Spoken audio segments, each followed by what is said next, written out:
लखनऊ से गिरफ्तार अलकायदा के दोनों आतंकियों को 14 दिन की पुलिस रिमांड। अब तक की पूछताछ में किए बड़े खुलासे। अयोध्या में राम मंदिर के अलावा काशी और मथुरा के मंदिर भी निशाने पर थे। कई नक्शे बरामद हुए। यूपी एटीएस के मुताबिक पाकिस्तान में बैठे हैंडलर्स के लगातार संपर्क में थे दोनों आतंकी। मंदिर और धार्मिक स्थलों के नक्शे के अलावा टेलीग्राम और व्हाट्सएप कॉल के साथ चैटिंग भी हाथ लगी। 2000 रुपए में आतंकी मिनहाज और मसीरुद्दीन ने माचिस की तीलियों के बारूद से तैयार किया था कुकर बम। काकोरी इलाके से दोनों की गिरफ्तारी के दौरान एटीएस को कुकर बम और हथियार बरामद हुए थे। पूछताछ में दोनों आतंकियों का खुलासा। कुकर बम के जरिए यूपी में कई जगहों पर धमाकों का प्लान था। एटीएस ने लखनऊ, संभल जैसे शहरों में अब तक 10 से ज्यादा संदिग्धों को भी हिरासत में लिया। सभी से कड़ी पूछताछ जारी। आतंकियों ने पूछताछ में उगला कि प्रेशर कुकर बम बनाने की ट्रेनिंग उन्होंने इंटरनेट के जरिए ली थी। कौन कौन से नेता थे निशाने पर, यह भी तेजी से पता लगाने की कोशिश में जुटी है एटीएस। पूछताछ में यह भी खुलासा कि दोनों आतंकी मिनहाज और मसीरुद्दीन लगातार कानपुर आते जाते रहते थे। हाल ही में एक मोबाइल फोन खरीदा था। अपने नेटवर्क से कई लोगों को जोड़ने के लिए अपने एक साथी के साथ मीटिंग भी की थी। कानपुर के पुलिस कमिश्नर असीम अरुण का दावा, मिनहाज और मसीरुद्दीन ने कानपुर के कुछ लोगों के नाम एटीएस के सामने कबूले। इनपुट आपस में साझा कर हो रही है जांच। पूरे शहर में बड़ी तलाशी अभियान। सुबह 10 बजे से यूपी एटीएस की रिमांड में होंगे दोनों अलकायदा आतंकी। पूछताछ के साथ आतंकियों को कई जगहों पर ले जाकर जांच के सिलसिले को आगे बढ़ाएगी एटीएस की टीम। दोनों आतंकियों मिनहाज और मसीरुद्दीन के हैंडलर उमर अल मंडी की तलाश तेज। संभल में उमर के परिवार तक पहुंचा एबीपी न्यूज। परिवार ने बताया, देवबंद से की है उमर ने पढ़ाई। 1998 में घर छोड़ा, तब से नहीं लौटा।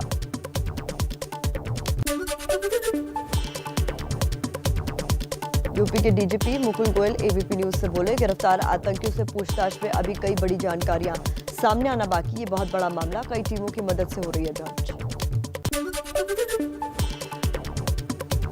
यूपी के अपर मुख्य सचिव गृह अवनीश अवस्थी ने एबीपी न्यूज से कहा, एटीएस के लिए बहुत बड़ी कामयाबी। बड़ी वारदात से ठीक पहले गिरफ्तार कर लिया।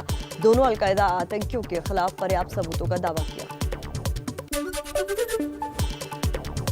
अलकायदा के दोनों आतंकियों से पूछताछ के लिए आज दोपहर लखनऊ रवाना हो सकती है दिल्ली पुलिस की स्पेशल सेल। दोनों आतंकियों का हैंडलर उमर अल मंडी दिल्ली पुलिस की लिस्ट में वांटेड। कोलकाता में गिरफ्तार किए गए जमातुल मुजाहिदीन बांग्लादेश के तीनों संदिग्ध आतंकियों को 14 दिन की पुलिस हिरासत। रविवार को हुई थी गिरफ्तारी। आईएसआईएस से रिश्ते का खुलासा हुआ था। दक्षिण कश्मीर में एनआईए की छापेमारी लगातार जारी। अलकायदा के स्लीपर सेल और वॉइस ऑफ हिंद नाम के आतंकी मैगजीन मामले में पिछले 2 दिन में अब तक 6 की गिरफ्तारी। पूछताछ के लिए 6 लोगों को हिरासत में भी लिया। चलिए आगे बढ़ते हैं। फटाफट खबरों में कुछ और खबरें देखते हैं। पीएम मोदी आज पूर्वोत्तर राज्यों के मुख्यमंत्रियों के साथ कोरोना पर समीक्षा बैठक करेंगे। सुबह 11 बजे वीडियो कॉन्फ्रेंसिंग के जरिए होगी बातचीत। पूर्वोत्तर राज्यों में बढ़ रहे हैं कोरोना के मामले। स्वास्थ्य मंत्रालय ने कहा, देश में अभी कोरोना के 80% केस 90 जिलों से और उनमें से 14 जिले पूर्वोत्तर राज्यों के। कुछ दिनों पहले केंद्र सरकार ने 6 पूर्वोत्तर राज्यों में भेजी थी टीम।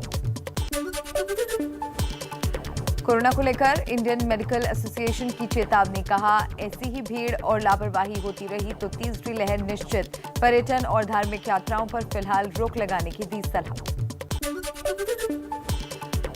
उत्तराखंड में 20 जुलाई तक बढ़ाया गया कोरोना कर्फ्यू। शादी और अंतिम संस्कार में 50 लोगों को ही शामिल होने की इजाजत। पर्यटन स्थलों में भीड़ नियंत्रण पर डीएम फैसला लेंगे। राजस्थान के भरतपुर में आस्था के लिए कोरोना के खतरे को भूले लोग। मेले में बिना मास्क बच्चों के सिर के ऊपर मुर्गों को घुमाने की तस्वीरें आई। लोगों का दावा, इससे भागती है बीमारी।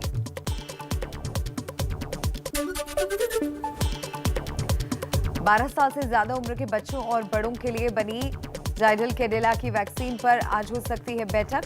सीडीएससीओ की सब्जेक्ट एक्सपर्ट कमेटी चर्चा करेगी। कोरोना की तीसरी लहर की बढ़ती आशंका के बीच दिल्ली में वैक्सीनेशन का घटता आंकड़ा, हर दिन होने वाला वैक्सीनेशन 2 लाख से घटकर 50 से 60 हजार पर पहुंचा। मुंबई में टीकाकरण केंद्रों पर आज भी दिख सकती है लोगों की भीड़। 3 दिन टीकाकरण बंद रहने के बाद कल केंद्रों पर भारी भीड़ दिखी थी। कुछ लोग बिना टीके के भी लौटे थे।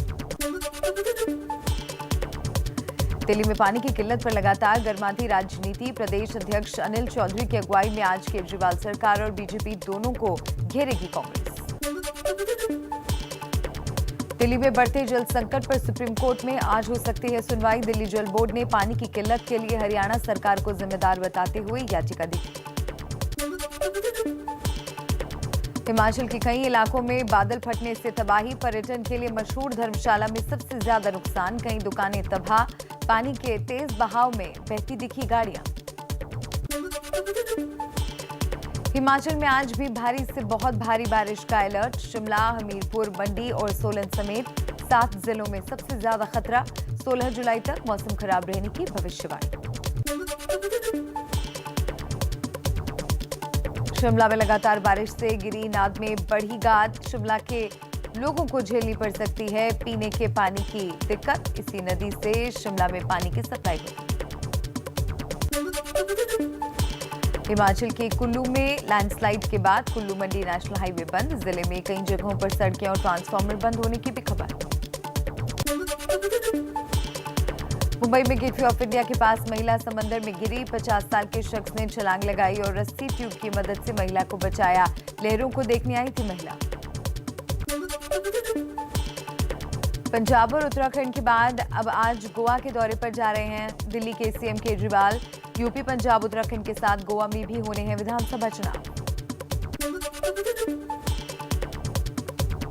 गोवा दौरे से एक दिन पहले बोले केजरीवाल, गंदी राजनीति बहुत हो चुकी है, अब विकास के साथ बदलाव और ईमानदार राजनीति चाहता है गोवा।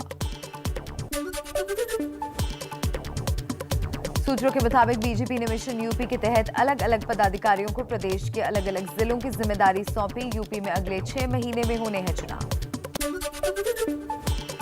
जनसंख्या नीति को लेकर नीतीश और बीजेपी में मतभेद। नीतीश बोले, सिर्फ कानून बनाने से कुछ नहीं होगा, जागरूकता की जरूरत। यूपी में योगी ने लागू की है नई जनसंख्या नीति। महाराष्ट्र के बीजेपी सांसद प्रीतम मुंडे को केंद्रीय मंत्रिमंडल में जगह न मिलने से नाराज मुंडे परिवार के समर्थकों की आज बैठक। मुंबई में पंकजा मुंडे के घर पर बैठक करेंगे।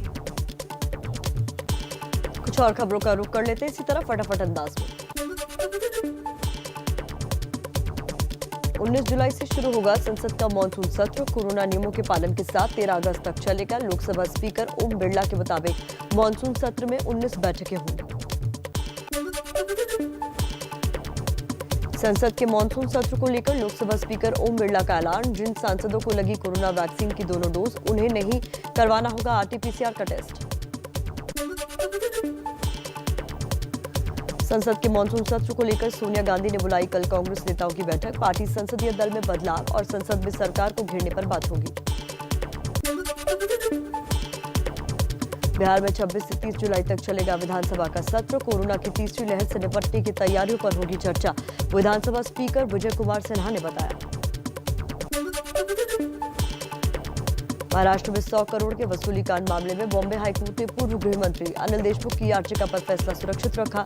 एफआईआर रद्द करने की थी मांग। सीबीआई को 8 जांच के दस्तावेज कोर्ट में सौंपे हैं।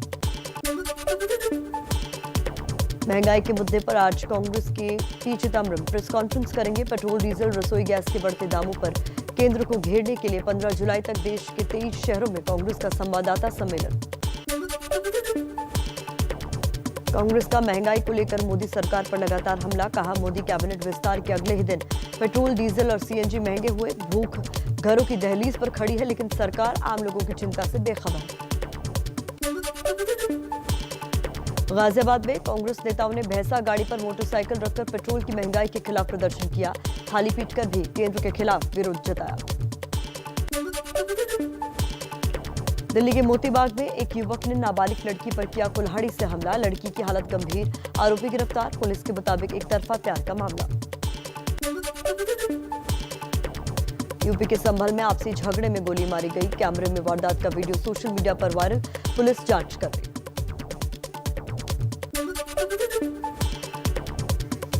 भारत के भगौड़े कारोबारी मेहुल चौकसी को मिली डोमिनिका कोर्ट से अंतरिम जमानत। इलाज के लिए एंटीगा जाने की छूट मिली। चौकसी के प्रत्यर्पण का केस फिलहाल टला। पतंजलि ग्रुप के 25,000 करोड़ की टर्नओवर से 2025 तक की विस्तार योजना बताएंगे योग गुरु रामदेव। आज दोपहर 12 बजे प्रेस कॉन्फ्रेंस में करेंगे ऐलान। पीएम मोदी आज शाम 5 बजे टोक्यो ओलंपिक में भारत की ओर से हिस्सा लेने वाले खिलाड़ियों से बात करेंगे। वीडियो कॉन्फ्रेंसिंग से जुड़ेंगे। खिलाड़ियों को शुभकामनाएं देंगे। ओलंपिक्स के लिए 17 जुलाई को टोक्यो रवाना होगा भारतीय खिलाड़ियों का पहला दल। 23 जुलाई से शुरू हो रहे ओलंपिक्स के खेल। भारत के कुल 126 एथलीट हिस्सा लेंगे।